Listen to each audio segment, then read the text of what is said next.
2, Episode 5. So, we are well into Primeval Series 2, and here we arrive at Episode 5. Now, yes, so the basic plot of Series 2, Episode 5 is that this young girl lives with her stepdad. Her name's Taylor. Her mother's died, and her stepfather doesn't care about her. And then she goes to walk her dog one evening, and then the dog goes through an anomaly, and she follows it, and she gets trapped on the other side of the anomaly, which is like this desert wasteland. And Cutter and Stephen decide to go back and rescue her. Meanwhile, Connor is talking with Stephen about the issues he's having with Abby. He's in love with Abby, but he's not really sure what to do with Caroline, because Connor's a bit awkward about the whole thing, and he decides to dump Caroline by text, which causes a big problem, as then Caroline attacks Rex and steals him. We see Leek also sending in some of his men into the anomaly before Cutter goes in, and also Helen returns to Stephen's house, uses the shower, and basically tries to mess with his head, telling him that there's this secret plot, that's the secret agenda that's going on. So Cutter and Stephen get trapped in the other side of the anomaly, and the anomaly closes, so they have to wait for it to reopen. So a lot happens, in Episode 5. Now, Episode 5. I must confess, I was never really the biggest fan of this episode when I first saw it. I always liked it, but I never loved it. I actually really like this one now. I didn't appreciate this episode very much when it first came on and when I first watched it. But it's really good. It is really good. First of all, I think I'm going to talk about the creatures, which are these scorpions. They're really cool, and there's a lot of suspense with them as well. The fact that you see them slithering under the sand, and then when they attack people, they pull people into the sand. It's really quite suspenseful. So this episode absolutely kills it with suspense. It really has the greatest suspenseful moments you could possibly, see in a Primeval episode. Also, just it's very tense as well. The episode's very tense. There's a lot going on in this episode. There's a great amount of story, with the mystery and everything. Especially in that scene with Caroline where she attacks Rex. That is really quite brutal. One of my favourite scenes also is just when Leek is leading his men into the anomaly. You can see that Leek is getting really pissed off with Lester. Just yeah. Also, there's some great comedy here too. With every suspenseful moment, there is a comedic moment, and the comedic moments here are great. Like when Connor and Abby go in the ball pit, and then Connor's he's like, "I'll just have a little play about, I know." And then also when Ben Miller says to them, Lester says to them, when Cutter and Stephen get lost in the anomaly, he's like, "Well, Daphne and Scrappy will have to take control of the anomaly operation for the time being." That was hilarious. I love that line. And then at the end, when Cutter comes back, he's like, "Oh, never thought I'd say this, but given the choice between you and Connor, I'm glad to have you back." Ben Miller's just brilliant. His sarcasm makes the character so much. It is brilliant to see Ben Miller doing all of that. It's brilliant. It's brilliant to see him do that. Also, let's talk about the cast. The cast. Now, the cast are really good. There's a lot of people in this episode. Let's talk about Taylor, the girl. When I was younger, I found her really annoying. I just found her bloody annoying. She's this sort of Cockney Essex sort of girl. I don't really know. Somewhere in there. I think she mentions Hackney in the episode, that she's from Hackney. I don't know actually where the actress is from, but the character lives in Hackney. um, so so yeah. But no, she's okay. I don't think she's anything amazing, but I suppose it's nice to see a I suppose it's nice to see somebody that a younger audience can relate to. So I'm all for that, but there are a couple of moments when she is annoying and she needs to just shut up. Even Cutter says, you know, why don't you just sing a song or just stop talking?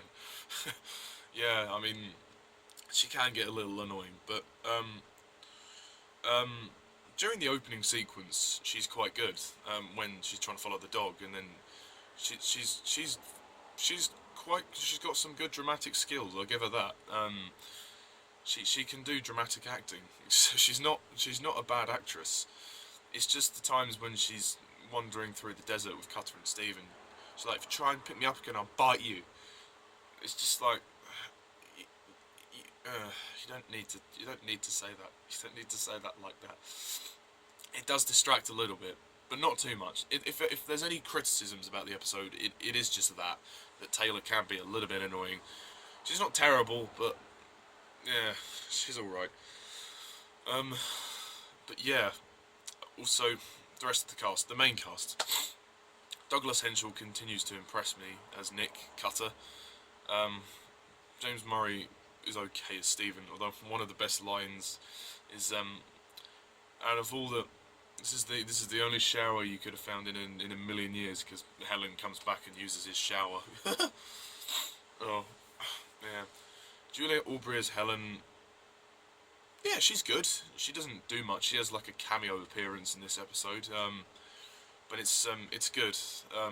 It's good. That scene they have is good. She's slowly playing mind games with Stephen and weaving her way back in.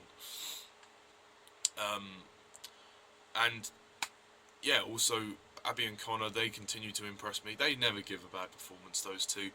They always do really well, and their on-screen chemistry is great. That scene where they have to chase the little centipede is, I suppose, it's essentially just filler, but it's quite a fun sequence because they jump into the ball pit, and then Connor's like, I love this job.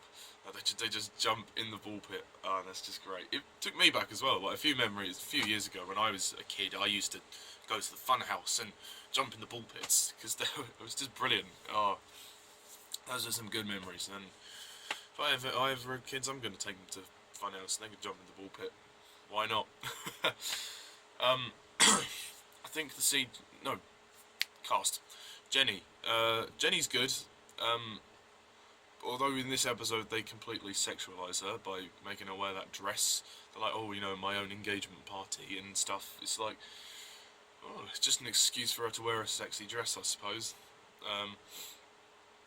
But yeah, no, Lucy Brown still does a good job with the scenes she has. She's not really in this one very much, but when she's in it, she's quite good. Obviously, Caroline makes a brief appearance, so there's not much to say about her.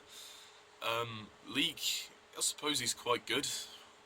Yeah, and the guy who plays the cleaner, also, that scene in the Anomaly when, in the desert, when he's like, give me all the water, and he's like, you know, and then Cutter throws him the stuff, realising that it will alert the creature, and then it lands and thuds on the floor, and then when he gets pulled down, and so he takes his equipment, and then at the end of the episode, the equipment disappears, and Cutter's like, damn it, you know, and then he's really annoyed, like, how did this happen, like,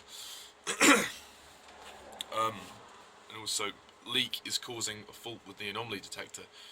So yeah, this episode really ups the stakes. It raises the tension to an all-time high. The mysteries with the entire series, and also just the tension within, you know, the isolated story itself, like with Taylor and you know, them going into the anomaly, and them fighting the Scorpions.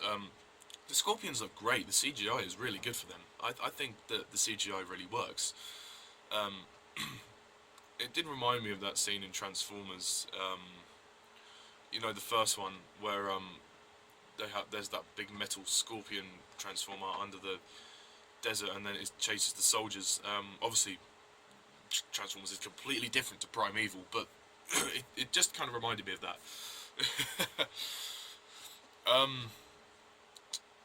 Yeah, there's not much else to say. The music is good too. The music's never bad. The music has always been really good.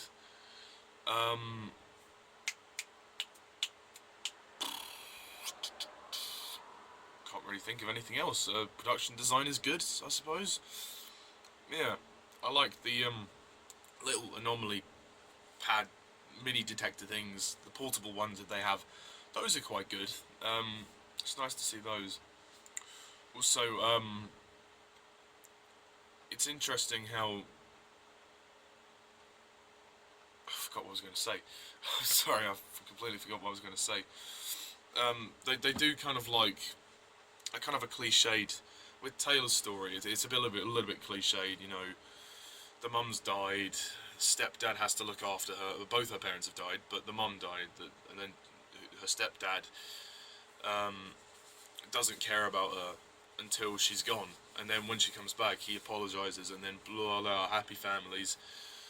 And yeah, it's a bit cliched, but it's quite nice. You know, if you're into that kind of cheesy family story arc, that's the one thing that kind of downgrades it a bit. As much as the suspense and the tension really works, that kind of cliched element is a bit cheesy, and it could have been reworked perhaps. That's just me. I don't know, but it just kind of bothered me a little bit. I don't know why. It just kind of bothered me. Although, what is it with the shaky cam? Why do they keep using the camera shakily? I know they're trying to create suspense, but at least hold the camera steadily. Don't just flap it anywhere, because we can't see what's going on. Like that scene with the night vision thing, and then the Scorpion kills all the men, apart from that cleaner guy. It just loses all sense of tension because of the shaky camera work. It's well shot though, this episode, apart from that bit. Most of the rest of the episode is well shot. And I think most of the time the fact that you kind of like episode 2, how you don't really see the creature until kind of individual moments when it pops up. Like episode 2, you had the worms and they were under the fog, and when they popped up. In episode 5, you have obviously these scorpions that pop up from the sand, and it creates a lot of suspense. It really does. I don't think this is a masterpiece at all by any means. No way is it a masterpiece. No way do I think it's the best of the series, but it's up there. I really liked it. I have a few minor niggles with it, so I'm going to give this one a 9 out of 10.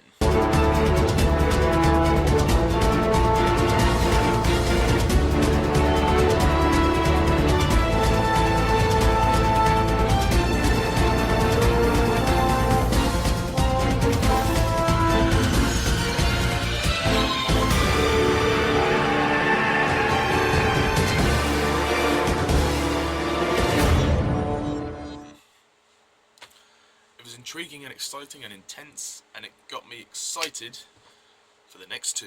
So yeah, tune in next time when I review Series 2, Episode 6, and then 7, and then that will be it for Series 2, and then I'll do my episode ranking. I've decided also not to do a Fantastic Four movies ranking, because what's the point? They're all not very good movies anyway, and I don't have the time. I can't be asked. I don't have the time for it. I'm doing my Indiana Jones reviews now, and Temple of Doom review will be up tomorrow, so stay tuned for that. But anyway, that's all for now, so thank you for watching, and I'm Mr. TARDIS11. See ya.